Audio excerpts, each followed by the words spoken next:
Like sweet morning dew, I took one look at you, and it was plain to see you are my destiny.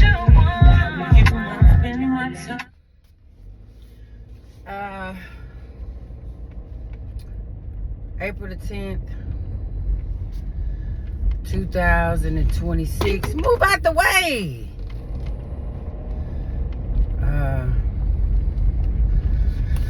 Friday, and I'm on my way to work. I must say that what I'm doing is really working for myself. Another thing that I've noticed about this feeling good situation is the fact that on social media, I am mostly listening to information about how to heal in some type of way. Just podcasts, like I said, like the Diary of a CEO and other podcasts like him that bring experts on and they talk about different situations. I've mostly been leaning into ketosis and, you know, how to lose weight type of situations, and everybody has their own opinion. So I have to figure out what works for me. So I guinea pig myself, and I do things that seem that stick out for me. And so, man, this is last week. I thought, you know, earlier this week, because I was feeling kind of funky and sad earlier this week, and so I thought maybe last week was just a fluke, and nothing had changed. But I went through a couple of days of, you know, of feeling down, but I wasn't depressed, and nor was I thinking about suicide in any capacity. So I've been feeling good. I mean, just feeling good. But I noticed that anytime I run it, because there's so much negativity on the internet, and anytime I run into a video where they play that sinister type of music, oh, I can't look at that. It really affects me deep down inside. Like, I cannot look at any type of video that has that sinister type of music in it. It's like forbidding music is what they call it. But even if you don't have that music in there, but everything you talking about is like gloom and doom, and you know, I can't listen to that. And I'm gonna tell you, that's all that's going through my feed, because that's how I was feeling, and I was able to listen to it.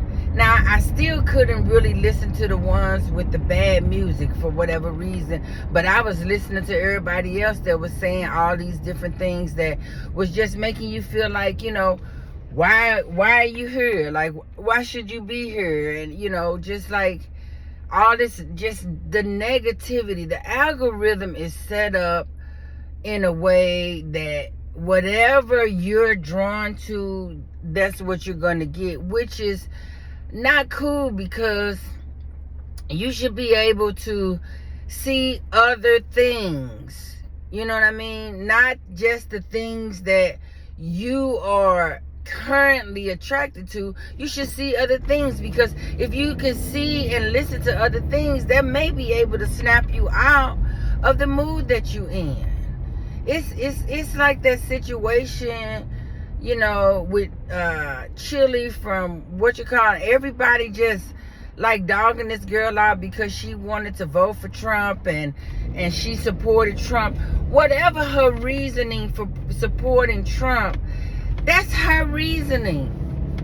And for people to like try to ruin her, that's the very reason why men that are down low, because they can't be honest.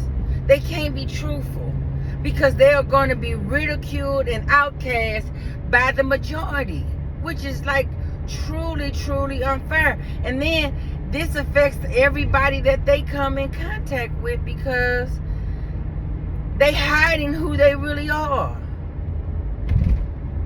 And us as a society need to stop doing that. Just ridiculing people for who they are. You know, the guy that posted on Facebook, you know, we need to cancel Chili and all that. And I just was like, in my heart, I was like, why? You know, why would you want to cancel this girl's livelihood because of who she voted for? I mean, the whole thing is get out and vote, get out and vote. But then get out and vote becomes, if you don't vote for who I tell you to vote, then I'm done with you. And I'm going to make everybody that didn't vote for that person turn on you. That is so absurd. Like, I just don't get it. But I'm in a real conundrum right now because although I am feeling what I would consider amazing in comparison to how I normally feel, what's normally going on around this time of the month, it's like, wow, you know what I mean? And I feel great. Just, I know I'm losing weight. I got on the scale today. I'm like 6 pounds down.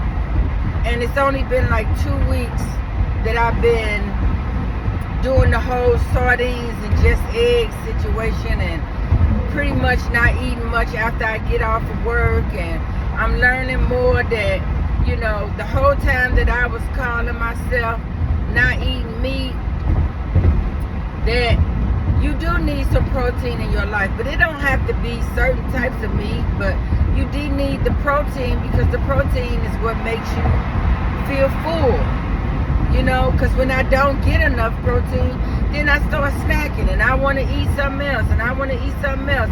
And all those foods are not fulfilling. You just eating a bunch of stuff that's not fulfilling. But the trajectory I'm on feels like it's permanent. Because I have been on many weight loss journeys where I was trying to lose weight. And I lost the weight.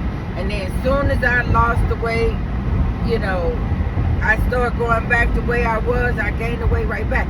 The only difference is the last probably 2 or 3 diet things that I've tried, in my mind I have said this is permanent. You know, this is not something I'm just going to do for a little while and then not do it anymore. This is something that I have to do for the rest of my life to maintain, which I was really good at, you know, until I was, you know, till I got depressed and, you know, and then started, you know, eating out of depression or whatever that was. Ooh, I feel like something burning me on my leg. Is the heat on? What is that? I feel kind of crazy. Either way, you know, you need to guinea pig on yourself and figure out what you like and what you don't like, because I already liked sardines, you know what I mean? And then when I saw that video of the lady making the sardines in a waffle iron and it made it crunchy to taste, oh man, you know, that's what I need, the crunchy. So I've been like making those crunchy sardines like 40 going up, but my apartment smells like just pure sardines. But I don't ever have no company, so it don't make no difference no way. But you know, you just gotta figure out what's good for you. But the reason why I'm making a video so early, because normally it's a little, you know, it's a little while in between me making videos. And my son last night, my middle son, is suffering from the same thing I'm suffering from, you know, emotional depression. But his depression is brought on by drug use. And he been hiding it from me for years, you know. And his girlfriend, she told me a little bit, but then tried to dial it back like it wasn't that big of a deal. But for real, he has a huge problem, and I've told him, even a few years ago that this is not something you can do recreationally, and he felt like he could, that he could just snort some here and there, and it won't be that big of a deal. It's just a social thing, or he would be doing it when he go to those rave concerts, or I don't have any real specifics on how he did the drugs, but I know that he's doing drugs, and I know that this is influencing how he feels, because he's not in his right mind. And when you're not in your right mind, your mind will tell you all kind of crazy things, coupled on to the fact that he's just constantly scrolling on TikTok, was showing him the gloom and doom. And this is how I realized I couldn't look at it before. Now, because I was looking at it before and it wasn't bothering me. He would send me all type of videos on TikTok to look at, and and they would all be like these, what's happening in the world, and how the world is messed up, and this and that, and I was looking at them and thinking to myself, yeah, that's true, you know what I mean? But it wasn't making me feel some type of way, because I was already feeling that type of way. But now that I'm not feeling that type of way, he sent me 4 videos the day before yesterday, back to back to back. And I couldn't look at none of them, because I could tell it was a certain person. And when I opened it up, the guy was just talking about something, not like personally negative to me, just negative in the world, which makes you feel like you don't want to be here, like it's time to go, you know what I mean? Because you're looking at all of these problems that the world has that you can't solve, and they don't benefit you in any way, and then you throw that racial component in about how black people are being done. It's just like, it's so much negativity online, and you can easily say, well, I would just get offline, I wouldn't look at it, you know what I mean? And I can't look at it right now because it's not sitting well with my inner self, but literally that's all I got. It's the internet, you know what I mean? I ain't got no friends. I ain't got no, I don't have any family. My son, who really only been talking to me because that he needs some money. You know what I mean? He not been talking to me because we family and mother and daughter. Mother and son. He talking to me because I am an avenue for him to get money, and I give the money literally out of guilt, because he spent so much time making me feel like I should have done so much more for him than I did financially. That I just, I feel guilty. And so I send him $75 here, $50 there. That money adding up. I got a little screenshot of it the other day, because I didn't even realize on iPhone you can go and you can look and see how you done sent money to somebody and how much it is. But I also have sent him money on Venmo. I've also sent him money on Cash App. So all of those are not even included in there. And it ain't a big deal that, the money, but I feel like you only want to fuck with me when you can get something beneficial out of me, which is money. You know what I mean? And because when I'm feeling like that, and I want someone to talk to, because that's all I want to do. I feel like if I could just get it out of the inside of me, I can get over it, right? I never have anybody to do that, because I had to talk my own self off the ledge less than a month and a half ago. Less than a month and a half ago, I had to talk. I didn't have anybody to walk me back. I didn't have anybody to support me or encourage me. And I was trying to support him and encourage him yesterday, but he would have none of it, because he borrowed $40 the day before yesterday and claimed he wanted to get some food. Because I told him, I hope you buying food with this money, and I hope you're not getting high. I didn't say it subtly. I hope you're not using this money to get high, which I didn't want to send it on the strength that I felt like he was getting high. But the guilt overrode that immediately. So I sent it, but I sent it with the caveat was, I hope you're not getting high. But deep down inside, feeling like that's what he finna do, get high. But he said, nah, I'm getting some tacos, some food and stuff for me to eat. But he probably got high because he got deeper in his depression. And then he going to get money rather than get a job. He's going to donate plasma. That's definitely a drug move. Ain't nobody donating plasma and plasma centers but people that's trying to get drugs. You might have maybe one person out of the 20 people that's coming in there that's not doing it for drugs, and they might be doing it to pay a bill, or they might be doing it to, get groceries or get something that they actually need. Because I thought about it before. I needed some money. I needed gas. But I couldn't do it. And not because of the stigma of it being drugs. I just felt like it got to be a better way for me to get some money besides selling plasma and pussy. Because I refuse to sell either one of them. They not for sale. That's my shit. It belongs to me. I got to find another way. If I got to steal, kill, or some other way, I'm not going to do those things. It's just not who I am as a person. But that's what he's been doing, which really shows how far down that he's went in his situation. Now I wake up this morning and his ex-girlfriend mother done texted me that Christian is depressed and that, he been doing bad, and I, really kind of feeling like she was scolding me, like it was something that I could do about it. There's nothing that I can do about it.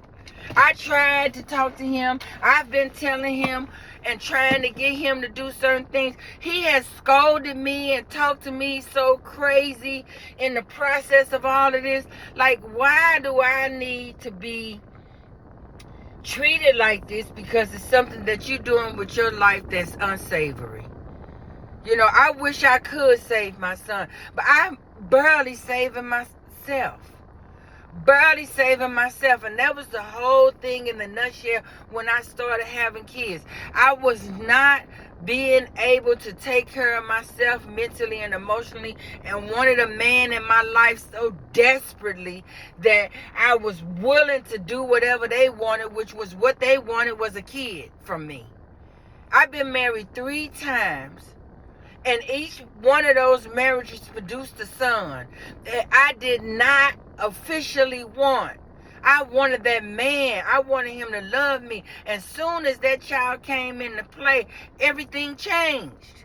And then I ended up by myself with the child. Because I didn't know how to love myself. I really do believe I have learned in my journey of trying to just heal, period, that part of all of this is going on is because I came here to learn how to love myself.